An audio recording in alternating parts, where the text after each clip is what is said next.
Hi everyone, it's Margaret here with 60 and Me. If you're a woman over 50, thank you for being here. This is a place that you might want to come if you're struggling with this aging process and want to have some ideas of how to prepare, for the milestones that are ahead. Now, most of the women in our 60 and Me community are over 60, but we have a lot of women who are 50 years old and thinking about this is the time I've got to prepare. And you're right, because there's going to be things happening as you get older that will be, coming at you for the first time, and these may help. These are some 5 things that you can do every day of your life after your 50th birthday that's going to get you ready for the 60s and 70s and 80s and more that are coming. So the first thing is to work on the things that you love. Now, you may be in a job that you're not happy with. You may be doing something in a relationship even that you're not happy with. But you've got to make some compromises. I know as you get into these sort of 50, 60, 70-year bracket. But if you can keep doing the thing that you love just a little bit every day, if you've got a passion, if you've got something that you really enjoy that you want to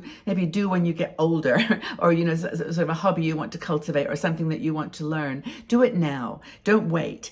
Visualize your goals and move towards them, because it may take you 10 years to get there. It may take you longer, but if you can start thinking about it now, like, really this is what I love doing, I'm going to do that every single day. Not I'm going to do it in 5 years when I've got time. Just try to do it now. The next thing is kind of related, and that's to keep learning. Listen to podcasts or videos, and draw your attention to things that you really want to learn.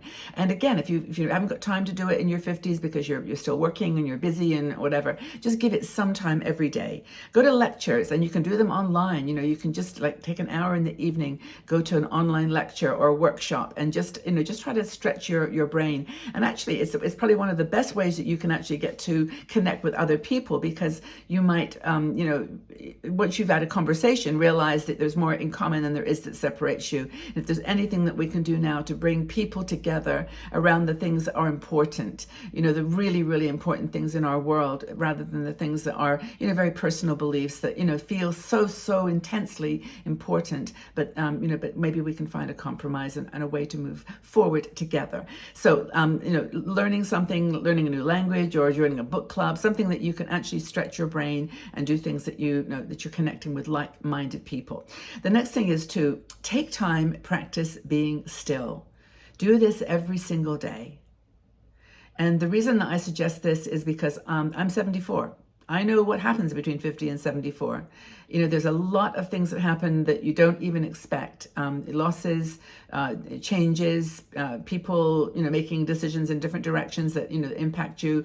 All kinds of things that, that you're going to need to find something to go to, a place to go where it's calm and quiet, and you can actually get strength and be able to engage and deal with it, whatever the situation might be. A meditation, yoga, it could be just breathing, could be reading, whatever, and it could be just taking a bath or relaxing. But whatever you can do every single day, or whenever you can, not bath every single day, but you know what I'm saying, just something that you could do regularly that's going to reinforce a place of calm, peace, and a place of strength. Another thing that would help perhaps with that is journaling. A lot of people journal. It's funny, I having said that, I just found a box of my journals from 20 years old. I kept journals religiously until about 20 years ago, and every day. And I read some of them, and they were interesting. There was a lot going on in my life then. Of course, like we've all talked about our different, experiences in youth. But I haven't done it recently, but I could see how it would be helpful. And it's, are you journaling? Is anyone doing this and finding it's really helping you? It's even if it's just like one sentence a day. It doesn't have to be like a huge. Mine were really detailed, and handwritten. Of course, I didn't have a computer in those days. But anyway, journaling, I think, is a really cool way to get into a daily practice that can actually help you throughout your years as you get a little older. Another thing is to get outside. Now, this is one, obviously, everybody knows that getting outside is really important because of the fresh air and, the walking and whatever. But it is actually really important. That, along with good sleep. Your body just needs fresh air. It needs vitamin D. It needs oxygen. It needs sometimes the peace and calm that comes from just walking out in nature. If you're up for it, try a sport or some kind of an activity that motivates you, as it forces you, but motivates you to get active. But getting outside is something that you should do every single day of your life if you can. Of course, if you're sick or whatever. But the point is, try to get out into the world. Plan a picnic. Take your grandkids with you if you have got grandchildren, or just volunteer out in a go for hikes. Or there's actually a volunteer group that you can take people around your town. But just do something that gets you into the fresh air.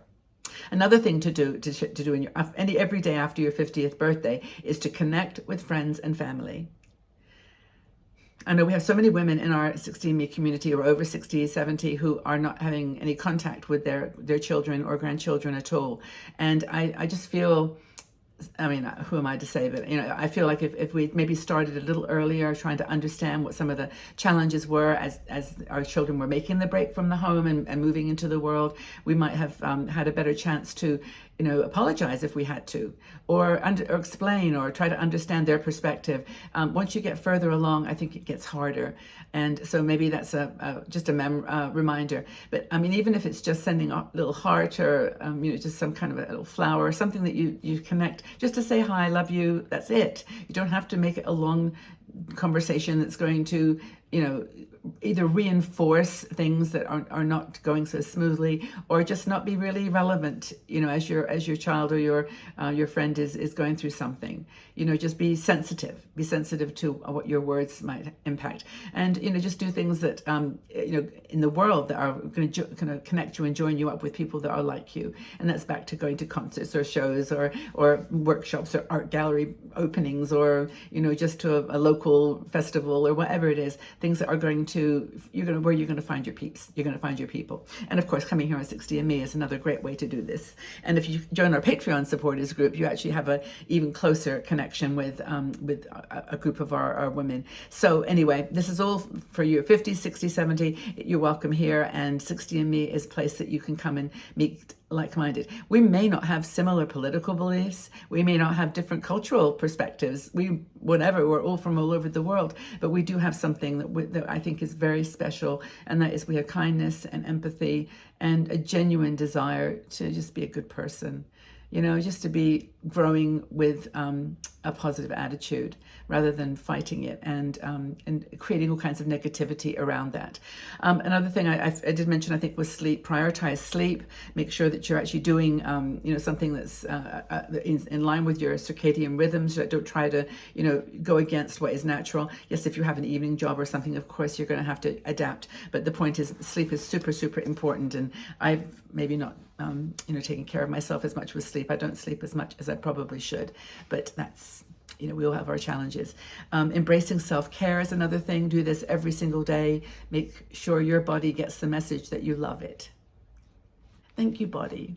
Yes, you're 20 pounds overweight, but I know you've traveled, you've taken me, on trips and around the world, and you've given me the opportunity to have 2 beautiful children or 1 beautiful child, and, just thank your body for what it is, and be proud of it, and have a healthy attitude towards the changes that your body is going through as you're getting a bit older.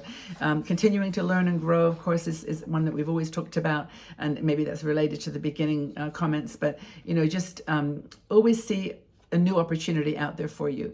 If someone says, no, you can't do that, understand that you can go do a different path, that you actually don't have to do it the traditional way. You do it your way, okay? You do it the way that you want to. So maintaining a positive attitude is, to me, all that is important in this life journey of aging, because if you don't think about every opportunity as a chance to improve or a chance to learn or grow, and you just are constantly, beating yourself up for mistakes, you're just going to have a difficult time. And we're here in 60Me for, women for anywhere over 50, 60, 70 who are, trying their best to make this time of their life beautiful and precious.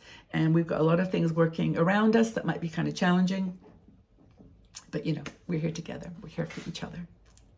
Really, I hope that you're doing well, everybody. Please subscribe to the channel here if you have not done that already, and press the notification bell that's next to the subscribe word, because then you'll get to know when I load up videos Tuesday, Thursday, Saturday, Sunday, and also during the week I do shorts, YouTube shorts. Also, I'm on Instagram and the website, of course, Facebook, TikTok.